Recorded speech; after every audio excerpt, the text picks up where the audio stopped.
আমরাও তৈরি, নরেন্দ্র মোদীকে ভালো করে উত্তর দিয়ে দেবো। এই 2026-এর নির্বাচনে মমতা বন্দ্যোপাধ্যায় 250টা সিট নিয়ে আসবে। এই যে দাওয়া বাজবে না, এখান থেকে যে বাঁশি বাজবে, 2029-এ মোদী ফিনিশ। বিজেপি কটা পাবে দাদা? বিজেপি আর কটা পাবে? 30-এর নিচে। 30-এর নিচে? হ্যাঁ, যতই বাড়ানোর চেষ্টা করো বাড়বে না। এসআইআর তো কমপ্লিট হলো না, ইলেকশন ডিক্লেয়ার হয়ে যাচ্ছে। এসআইআর কমপ্লিট, ইলেকশন না, ইলেকশন নমিনেশন ফাইলের আগে পর্যন্ত এসআইআর এর সব কাজ হবে এবং সুপ্রিম কোর্ট বলে যে বাই চান্স যদি কিছু না হয় সেটা ওরা দেখবে। শশীবাজার বাড়িতে হামলা, তাকে আক্রমণ। এর চেয়ে আর কি করবেন? নরেন্দ্র মোদীর মতো জুমলাবাজ গুন্ডা বদমাস তো আর নেই। নরেন্দ্র মোদী অমিত শাহ তো ওই করেই এসেছিল গুজরাটে। এখন ভারতবর্ষে এসে সারা রাজ্যে, সব রাজ্যের কেন্দ্রীয় যে যারা ক্যাবিনেট মিনিস্টার আছে তাদের বাড়িতে তাদের লোকজনদের দিয়ে ঢিল ছোড়াচ্ছে। এসব তো নরেন্দ্র মোদীর প্ল্যান, অমিত শাহর প্ল্যান। ওদের কাছে কখনো সভ্য ভব্য রাজনৈতিক কালচার এসব তো এক্সপেক্ট করতে পারবেন না। এরা নরেন্দ্র মোদী দেশটাকে বেছে দিয়েছে, আমেরিকার কাছে নিজে মাথা নিচু করে দেশকে শেষ করে দিয়েছে। মানুষ এবার যোগ্য জবাব দেবে। গণতন্ত্র শেষ, ভারতবর্ষে কোনো গণতন্ত্র নেই। সেই গণতন্ত্র বাইরেও নেই, পার্লামেন্টের ভেতরেও নেই। এ তো আমরা অভিযোগ করছি, গণতন্ত্র নেই ভারতবর্ষে। ভারতবর্ষ ধর্মনিরপেক্ষতাকে নষ্ট করে দিয়েছে নরেন্দ্র মোদী। নরেন্দ্র মোদীর মতো ওয়ার্স্ট প্রাইম মিনিস্টার ভারতবর্ষে কখনো আসেনি। বেনজির ভাবে মানে হুমকি দেওয়া হচ্ছে যে, যেটা দেখলাম কালকে তো বলে চুন চুনকে দেখলেঙ্গে। এই যদি একটা প্রধানমন্ত্রীর ভাষা হয় বখাটে ছোকরাদের মতো, তারা তার কাছ থেকে কি আশা করবে? চুন চুনকে দেখলেঙ্গে হিন্দি সিনেমার ডায়লগ বলছিস নাকি? না বখাটে ছেলেদের মতো কথা বলছে। একটা থার্ড ক্লাস লোক নরেন্দ্র মোদী। চারিদিকে প্রচারে যাচ্ছেন কিন্তু সংসদে যাচ্ছে না ও প্রধানমন্ত্রী। কোনোদিনই সংসদে যায়নি, ও সংসদেও যায় না বেশি। ওর অ্যাটেন্ডেন্স হচ্ছে 2%, সংসদে 2%ও নয়। আর হচ্ছে ও মিডিয়াও কখনো ফেস করেনি, দুটো জিনিসও করেনি। ও গণতন্ত্র যেখানে সেখানে ও থাকে না, অগণতন্ত্র যেখানে সেখানে থাকে। যেখানে গুন্ডা বদমাশি করতে হবে সেখানে থাকে, যেখানে নয় আমেরিকার কাছে মাথা নোয়ানোর সময় সে সময় আছে, ভিড় দর্পে যায় অন্য জায়গায়। কি ইয়ে করছে ভগবান জানে। ওই ইয়েকে পাঠিয়ে দিন না, অমিত শাহকে, আর তার সঙ্গে সাথী হিসেবে শুভেন্দু অধিকারী। সমস্ত ইরান থেকে সমস্ত তেল ফেল নিয়ে আসুক। কি করছে এটা? ওর তো অমিত শাহ তো একটা ষাঁড় আছেই, সেটা কাঁথির ষাঁড়টা তো রয়েছে ওর ঘাড়ে দিয়ে। হরমুজ হোক আর নাই হোক, ওর ঘাড়ে দিলেই সব বেরিয়ে চলে আসবে। গোটা কথা সিলিন্ডার দিয়ে দিক না। আবার ভবানীপুরে দাঁড়াবে। ও যেখানে ইচ্ছে দাঁড়াক সেখানেই হারবে, ও শখ অনেক। এসআইআর এ সারা বাংলা জুড়ে কয়েক লক্ষ বৈধ ভোটারের নাম বাদ আছে। সে তো আপনার চেয়ে আমি ভালো করে জানি, আপনার চেয়ে তো আমি বেশি লড়ছি। আপনি তো শুধু বাইক নিচ্ছেন। আমাদের লড়তে লড়তেই সবাইকার ক্ষতি হবে, একা তৃণমূলের নয়। সবচেয়ে বেশি ক্ষতি বিজেপির। হিন্দু মহিলাদের এত নাম কাটা গেছে, বিজেপি বুঝবে যে কোন জায়গায় করেছে। রাস্তায় নামতে দিন না। এই তো দেখলেন প্রায় 2 ঘন্টা মিছিল করলাম। কি লোকের, জনগণের সাড়া, কিসের জন্য সাড়া? তারা তো বুঝতেই পারছে যে আমাদের গণতান্ত্রিক অধিকারকে কেড়ে নিচ্ছে এই বিজেপি।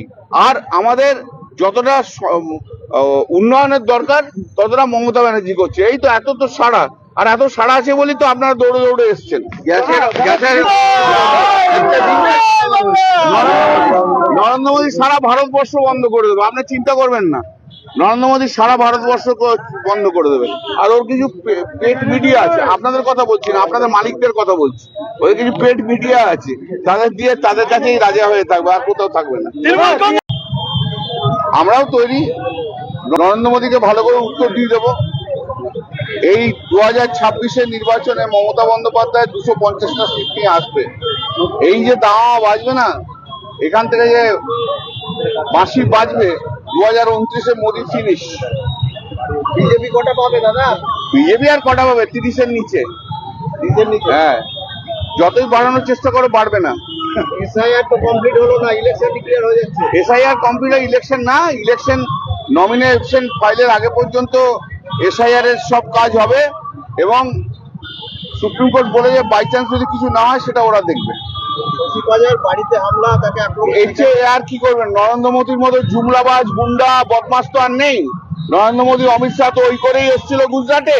এখন ভারতবর্ষে এসে সারা রাজ্যে, সব রাজ্যের কেন্দ্রীয় যে যারা ক্যাবিনেট মিনিস্টার আছে তাদের বাড়িতে তাদের লোকজনদের দিয়ে ঢিল ছোড়াচ্ছে। এসব তো নরেন্দ্র মোদীর প্ল্যান, অমিত শাহর প্ল্যান।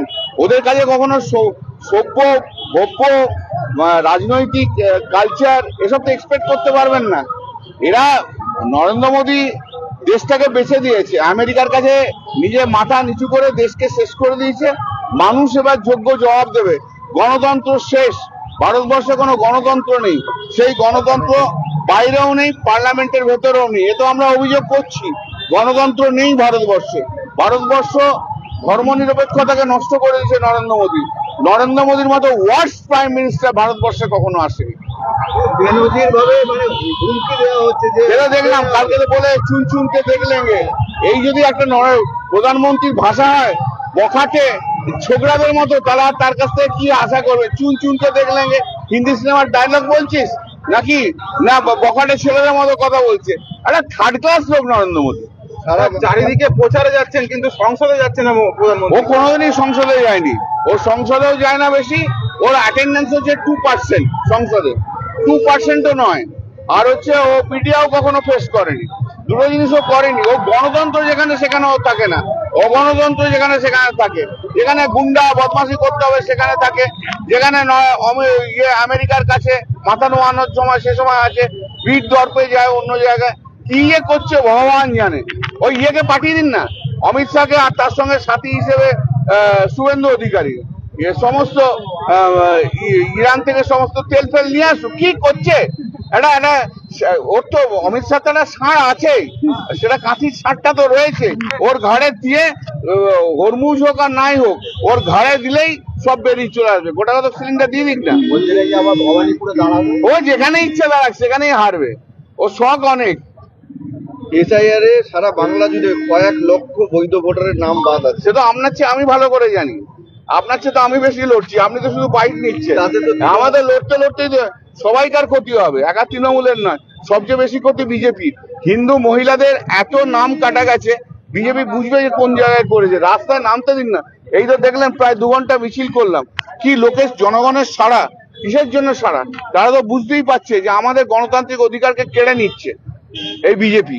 আর আমাদের যতটা উন্নয়নের দরকার ততটা মমতা ব্যানার্জি করছে। এই তো এত তো সাড়া, আর এত সাড়া আছে বলেই তো আপনারা দৌড়ে দৌড়ে এসছেন। নরেন্দ্র মোদী সারা ভারতবর্ষ বন্ধ করে দেবে, আপনি চিন্তা করবেন না। নরেন্দ্র মোদী সারা ভারতবর্ষ বন্ধ করে দেবে। আর ওর কিছু পেট মিডিয়া আছে, আপনাদের কথা বলছি না, আপনাদের মালিকদের কথা বলছি। ওদের কিছু পেট মিডিয়া আছে, তাদের দিয়ে তাদের কাছেই রাজা হয়ে থাকবে, আর কোথাও থাকবে না।